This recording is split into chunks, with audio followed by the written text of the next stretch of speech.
Chapter 1. The Honeymoon Period. Building a practice that can run without you. Whether you are just considering starting a private practice or are already a seasoned healthcare business owner, building a practice that can run without you is the holy grail of all private practitioners. This book takes you through the full life cycle of private practice, from the honeymoon period through the daily grind of treat, sleep, repeat, to how a simple 1 hour a week system can put your practice on autopilot so it can run with or without you. When the motor is bigger than the machine. To understand what happens in the early days of private practice, I want to introduce you to a metaphor that will run through this entire book: the motor and the machine. Think of your business as two interlocking cogs. The first cog is you. You are the motor, the driving force, the energy, the expertise, the passion. Every decision made, every patient treated, every relationship built is because of you. You are the reason the business exists, and in these early days, you are also the reason it thrives. The second cog is your business, the machine. Right now, the machine is small.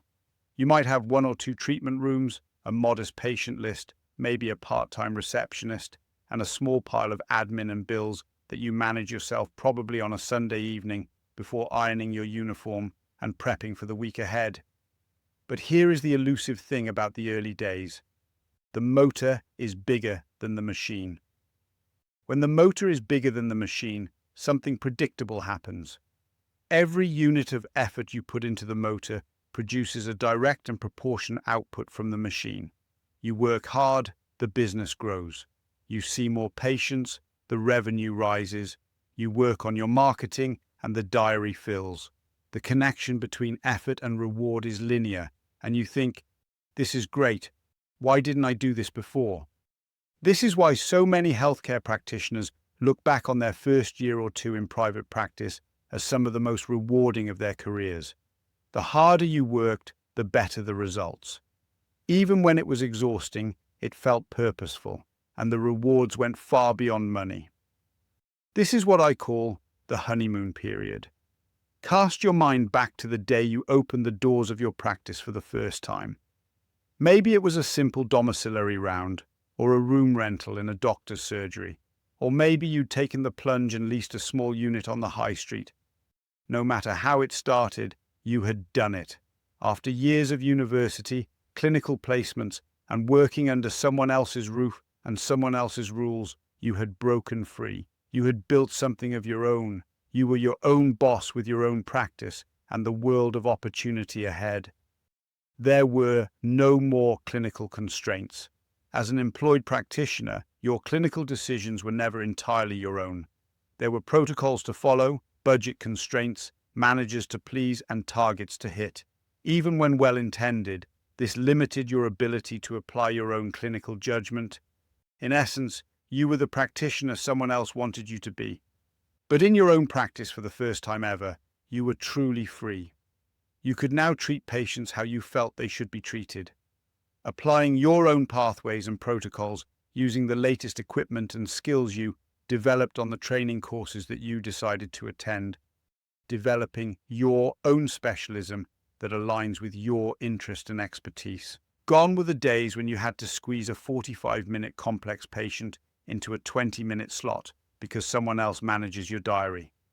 Now you had clinical autonomy. It was one of the most compelling reasons you stepped into private practice, and one of the main reasons you have stuck it out ever since. You are the bride, not the bridesmaid. There is something that happens when you open your own business that changes how you see yourself. You are no longer just a practitioner. You are the practice owner, an entrepreneur, a person who had such belief in themselves that they cast away the safety net of employment with the steely determination and belief that they could, should, and would make it on their own. This identity shift matters more than people realize. It shows up in how you talk about your work at dinner parties, how you introduce yourself at professional events, and quietly, in moments of early morning self-reflection, in how you feel about the person you've become and the life you are creating. You are laying the foundations of your future.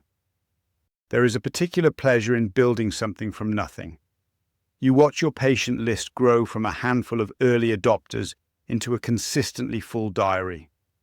You take on your first member of staff, move beyond your small premises, and step into a space that reflects the practice you are creating. These milestones are genuinely thrilling, and they happen frequently in the early years. The business is growing, the motor is driving the machine, and every week you are adding to the building blocks of your business. Financial freedom. In employment, your earning potential has a ceiling. It might be a generous ceiling, a good NHS band, or a competitive private sector salary, but it is a ceiling nonetheless. In private practice, for the first time, your earnings are directly linked to the effort you put in. In the honeymoon period, this feels electric. Every patient is not just a clinical interaction, it is also a direct contribution to your livelihood. The more people you treat, the more money you make. Many practice owners describe the first time they exceeded their employed salary through their own private practice as a profound moment, not just financially, but psychologically. If you needed proof you had made the right decision, this was it. But then the first cracks appear. Even in the honeymoon period, when everything is going so well, the practice owner begins to notice something has changed. Nothing to worry about, little things, but it just doesn't quite feel the same. The diary is full, which is great, but there are now patients waiting 2 weeks for an appointment, and you are concerned they will go elsewhere. You have taken on a part-time practitioner, which has helped with volume, but now you spend time supervising, answering their questions, and doubling up on patients that don't want to see them. The administration begins to grow: invoicing, accounts, your first HMRC bill, staff rotas, equipment maintenance, stock control. The list of responsibilities outside the treatment room continues to expand, while the time available to manage them steadily diminishes. Your simple website and word-of-mouth marketing, which was fine in the early days, now feels like it deserves more attention. Your competitors have a better online presence, and you see them getting attention on social media. You keep meaning to finish those patient leaflets, but never quite find the time. You wonder how other people are doing it, but you convince yourself that it will get easier in time. Why every honeymoon eventually ends here is the uncomfortable truth about the honeymoon period. It's a period, and all periods have a start and an end. You did not do something wrong. Your business was not failing. In fact, quite the opposite. The honeymoon period ends precisely because your business starts to succeed. As the machine grew, more patients, more staff, more complexity, more moving parts, it inevitably began to exceed the capacity of the motor, and the motor began to feel the strain. This is not a failure, it is a mechanical inevitability. A small motor can drive a small machine with ease, but as the machine grows larger and more complex, the forces it exerts on the motor increase. The motor has to work harder and harder just to maintain the same output. And eventually, if nothing changes, the motor begins to burn out. This is the tipping point, which we will explore in much more detail in the next chapter. But it is important to understand, even at the outset, that the end of the honeymoon period is not a sign that something has gone wrong. It is a sign that something has gone right, and that the business has grown to a point where it needs something the motor alone cannot provide. That something is the reason I wrote this book. But before we talk about solutions, we need to spend a little more time on the problem, because most practice owners who continue to struggle after the honeymoon period have never quite worked out what the problem actually is. They know things feel hard. They know they are working too much and earning too little. They know they feel trapped in a cycle they cannot seem to break. What they do not know yet is why. Coming up in Chapter 2, when the machine overtakes the motor. The tipping point where freedom becomes a trap. I explore what happens when business maturity outpaces the owner's capacity to drive it. and why so many practitioners find themselves working longer hours for proportionally less reward. To be the first to know when the next chapter is released, subscribe to our YouTube channel, Practice Autopilot, or subscribe to our newsletter at practiceautopilot.co.uk. Thank you for listening.